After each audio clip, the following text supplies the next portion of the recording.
Good day, grade 9. Today is our MAPEH 9 in 4th quarter, week 2. This is Mr. Rinaldo B. Malimban, our A-class learning platform. In our objective in this lesson, we talk about that the student to be able to know the signs and symptoms of the choking victim, to know how to give first aid to the conscious or unconscious choking victim, and to learn how to perform the Heimlich maneuver. In today's lesson, we talk about the health threats issues concerned in Heimlich maneuver. Choking. Choking is the mechanical obstructions of the flow of the air from the environment into the lungs. Choking prevents breathing and can be partial or complete.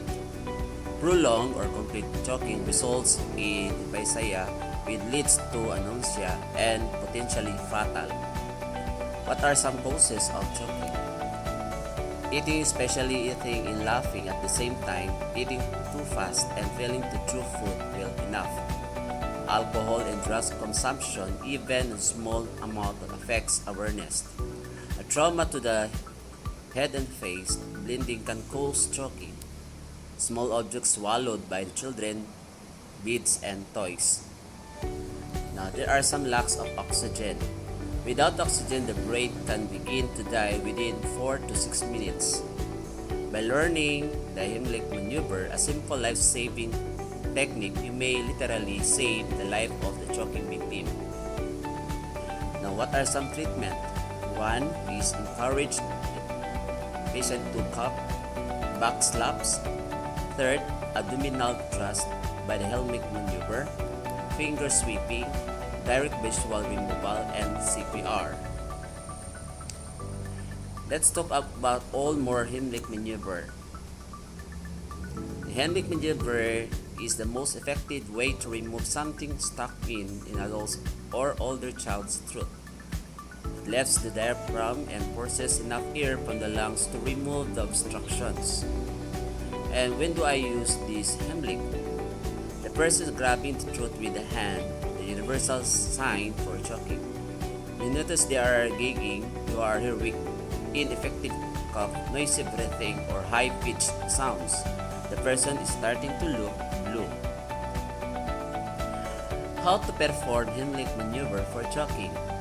So this to do is Heimlich by stand behind the choking persons and wrap your arm around his or her waist. Place thumb side of the first against middle of the person's abdomen just above navel and well below the ribs. Press the first into the person's abdomen with quick upward thrust. Repeat abdominal thrust until the object is coughed up. So these are some ways by Heimlich maneuver. Lean the person forward lightly and stand behind him or her. Make sure that make a fist with one hand. Put your arms around the person's and grasp your first with your other hand near the top of the stomach, just below the center of the rib cage, and make a quick hand movement inward and upward. Next proceed is if the patient is pregnant or obese. Yes, because the rescuer places their hand in the center of the chest for compress rather than in the abdomen. Heimlich maneuver as also self-rescue. Place first above navel while grasping first with other hand, leaning over the chair of countertop. Drive your fist towards yourself with an upward thrust. The Heimlich maneuver in infants. Speaking infants less than 3 years are more prone than adults. Determine if the infant can cry or cough. If infant is choking and cannot cough, cry a breath that follow the Heimlich maneuver as follows. Step 1. Give 5 back blows.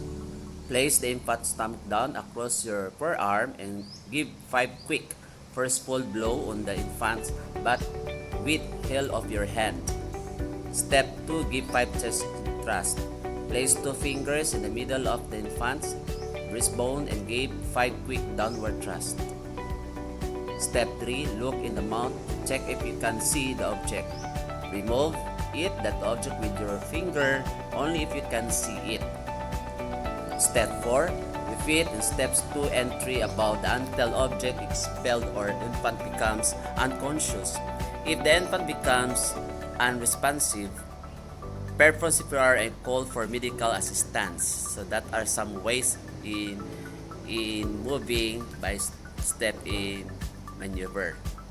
Now, always to remember that following expulsions of object, keep the victim still and give medical help. Complication can arise from incidents or from the measure that are taken. Now, let's talk about another version of heart attack. So, what is heart attack? We know the difference between the heart attack and stroke. And this is the figure.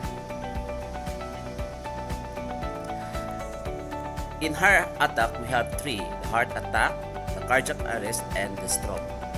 Heart attack versus cardiac arrest versus stroke. From the heart attack occurs when the blood supply to the heart is severely reduced or cut off. Lack of oxygen can damage the heart and it will begin to die. In cardiac arrest occurs when the heart suddenly stops beating and preventing blood and oxygen from getting to vital organs. And which the stroke happens when the blood flows to the brain and interrupt as severely limited cutting of oxygen and nutrients from brain tissue. Brain cells and start dying minutes after to a stroke. Now, how can we know the signs of a heart attack? Signs and symptoms. Heart attack symptoms vary that all heart attacks begin with sudden crushing pain that is often shown on TV or in the movies. The warning signs and symptoms of heart attack aren't the same of everyone. Many heart attacks start slowly as mild pain or discomfort. Some people don't have symptoms at all. This is called a silent heart attack. So the symptoms usually last for at least 10 minutes and you may experience more than one of the heart attack symptoms below. And these are a crushing, persistent chest pain, shortness of breath, pale skin or blast tint to the lips, skin, and finger beds, profuse sweating, shock, physical collapse, indigestion, nausea, vomiting, weakness, breathlessness, and anxiety.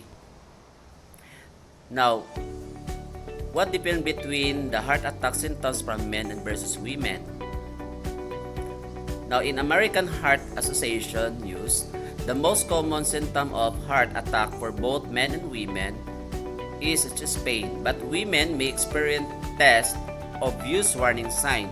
In men, nausea or vomiting, jaw, neck or back pain, squeezing, chest pressure or pain, and shortness of breath.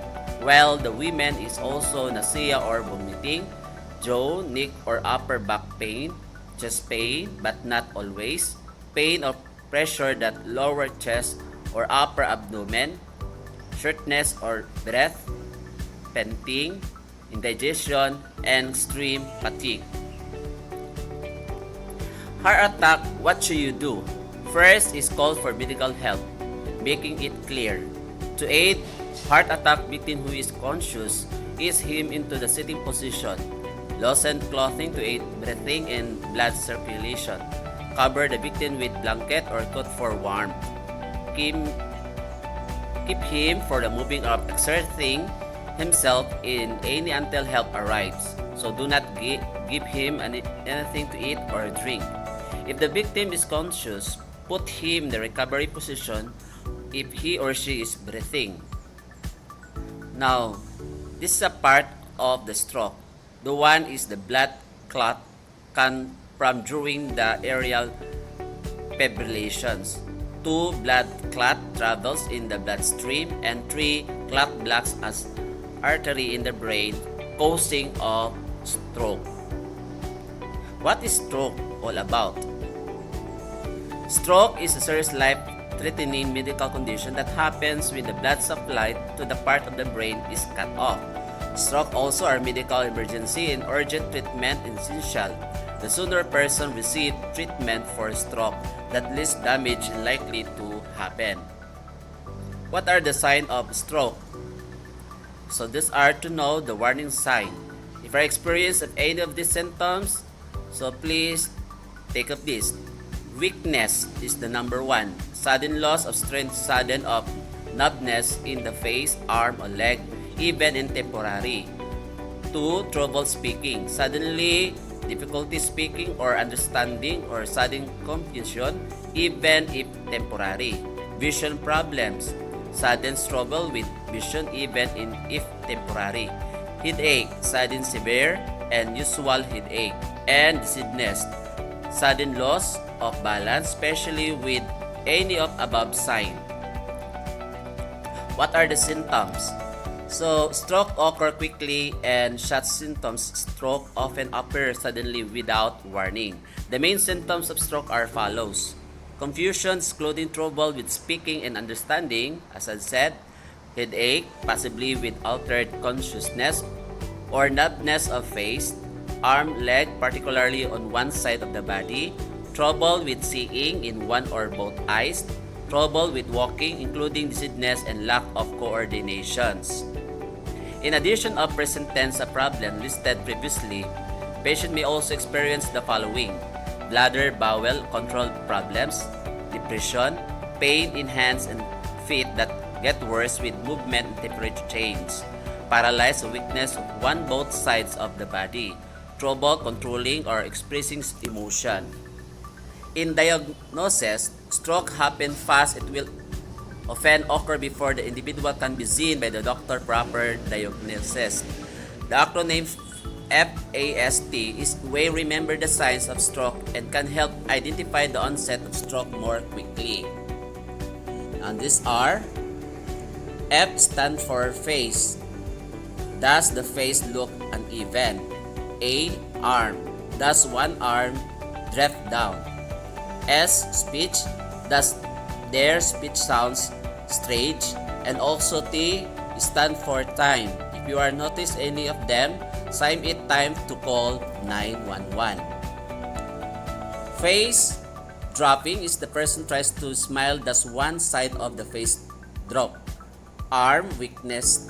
If the person tries to raise both their arms, does one arm drift downward. Speech difficulty. If the person tries to repeat simple phrase, is their speech large or strange?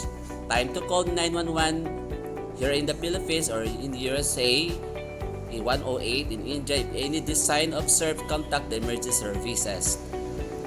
Stroke recognition. There are 3 steps to stroke recognition. Ask the person to smile and stick out tongue. Ask the person to make complete sentence or I can full tell aside which one. And ask the person to raise both arms.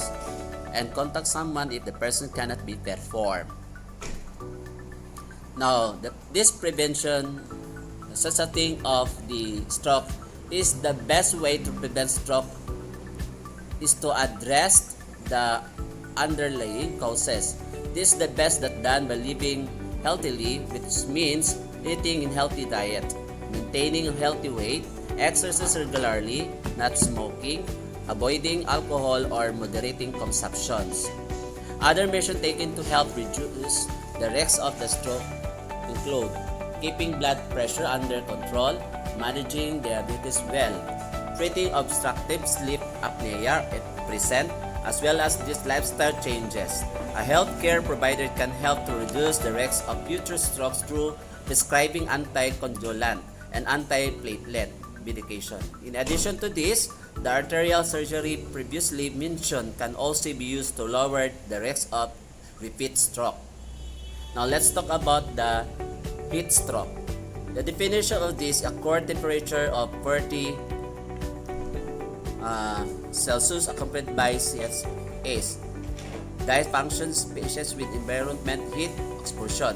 So this condition represents a failure of the body's ability to maintain the thermoregulatory homeostasis. The classification is this: there are two, the classic and the exertional heat stroke. In classic, non-exertional heat stroke, more common in your younger children who are unable to escape from hot environments and those with the underlying chronic medical condition that impair the thermoregulation. While the exertional heart stroke generally occurs in healthy individuals who engage heavy exercise during the periods of high temperature and humidity. Typical patients are athletes and military recruits and basic training. Who are at risk? One is the elderly, children, outdoor workers, construction, roofers, migrant workers, and military. Now, how can we do? Use fan at lower temperature, apply cold compresses, have a victim lie down, elevate fade, and have victims drink fluids. In the hospital management, the stabilization is addition to careful assessment and support of airway, breathing, and circulation. The clinician should anticipate it and aggressively manage our hyperthermia, dehydration, rhabdomyolysis, DIC, high output cardiac insufficiency, renal and hepatic failure. In preventing heat-related illness, dress for the heat.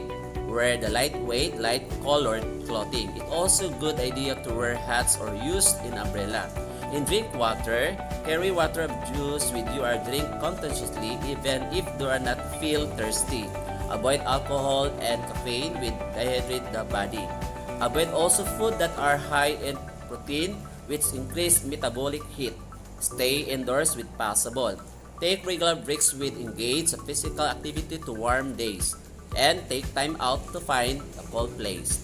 Next, let's talk about the symptoms and heat stroke. Number 1, flash and hot skin, often dry, a rapid pulse, dizziness, confusion, irritability, combativeness, hallucinations, loss of consciousness, and sudden rise in temperature.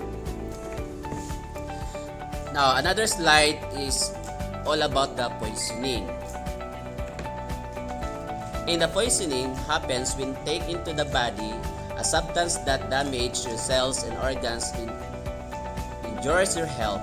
Poison are usually swallowed, but they can also be inhaled, splashed onto the skin or eyes, injected, or received through the bite as with the snake bites. These are some common household poison. One is the cosmetic personal care products, cleaning substances, analgesic, cough and cough preparation, pesticides, vitamins, art scrap office supplies, antihistamines, and alcohol. In food poisoning, we have to receive this in a part of this image. In the abdominal pain, diarrhea, fever, nausea, vomiting, and malice. Let's keep up and reach of children's potion. If you do not understand the label, find someone to explain it to you in detail. In the first aid, if you swallowed, call the poison control center of doctor immediately for treatment advice. Have person sip glass of water and able to swallow. Do not reduce vomiting unless told to do so by poison control center of the doctor, and do not give anything on unconscious person. If on skin of clothing, take off contaminated clothing, rinse skin immediately with plenty of water for 15 to 20 minutes. Call the poison control center of the doctor of treatment advice. While in it eyes, hold eye open, raise only on the gently with the water for 15 to 20 minutes. Remove the contact lenses present of after 5 minutes. Then continue rinsing eye. Call the poison control center of doctor for treatment advice. And these are the hotline number. Have the product container of label of your calling a poison control center of the doctor or going to treatment. In case of emergency, endangering life properly involving this product, call day of night into 911. Let's talk about the animal bites. These animal bites can result when animal improvoked. Provoked bites may occur if you try to remove food while a dog is eating. They can also happen if you it is your family pet. However, in many cases, animal bites are unprovoked. Unprovoked bites can occur in your backyard. Example, the snake venom is a highly modified saliva containing the zootoxin that facilitate that immobilization and digestion of prey and defense against threats. So these are the example: bitten by copperhead snake, the pit viper bites, the king cobra bite, and the black rat snake bite. Let's move on for the rabies. If rabies is suspected, the dog has to keep in isolation and prevented by escaping or injuring someone. There is no treatment for a dog with rabies. Since a dog shedding the rabies virus in saliva will develop clinical signs within days, as today quarantine of the dog will be observed. So these are some bites coming from the bite of the dog: the Arizona dog bite, the German Shepherd bite, the bulldog bite, and the miniature pincher bite. What to do if your dog bites someone? Number 1, remain calm but act fast. 2, confine the dog. 3, wash the wound. 4, contact local authorities and comply. And 5, exchange information. That is the sign that the dog might bite. Let's move another slide about the fractures. A fracture is a broken bone. It can range from thin crack, a complete break. Bone can be fractured crosswise, lengthwise, and several places, or into immediate pieces. Most fractures happen when the bone is expected more force and pressure that it can support. Now, how? Keep the victim in comfortable position and massage affected area. The sprain is the stretching and tearing of the ligaments, and the thought that fibrous tissues is connected to bones together in your joints. The most common location for the sprain is your ankle, and initial treatment includes rest eyes, compression or elevation. Mild sprain can be successfully treated at home. This is the part of the ankle sprain. Have you seen the part? Okay, thank you. And these are the symptoms. You have the severe pain, swelling, bruising, and ability to stand on foot. A strain is stretched or turn muscle or tendon. A tendon are tissues that connect muscle to bone. Twisting or pulling these tissues can cause a strain, and the strain can happen suddenly or develop over time. Back in the hamstring and mouth strain are common. Now, how to do this? Keep the victim in comfortable position. Massage the affected area. For ordinary strain, put bandage on it. Now, let's talk about the tetanus. In tetanus, a serious disease caused by bacterial toxin that affects your nervous system, leading the painful muscle contractions, particularly of your jaw and neck muscles. Tetanus can interfere with your ability to breathe and can be threaten your life. Tetanus is commonly known as the lockjaw. Let's talk about the burns. Burns tissue damage that result from heat, overexposure to the sun, other radiation, or chemical electrical contact. Burns can be minor medical problems or life-threatening emergencies. The treatment of burns depends on location and severity of the damage. Now, before I leave this lesson, I will give you some tasks to imitate the steps to take for a burn. Number 1, flush the burn area with the cold running water of several minutes. Call the 911 for severe burn. Apply a burn ointment or spray for pain. And lastly, take the ibuprofen or acetaminophen for pain relief if necessary. Again, safety first, be careful, be aware, and be safe. That's all for today. In your module, please answer the following activity. For more updates, please monitor your e-class online learning platform. This is Reynaldo B. Malimban. Thank you.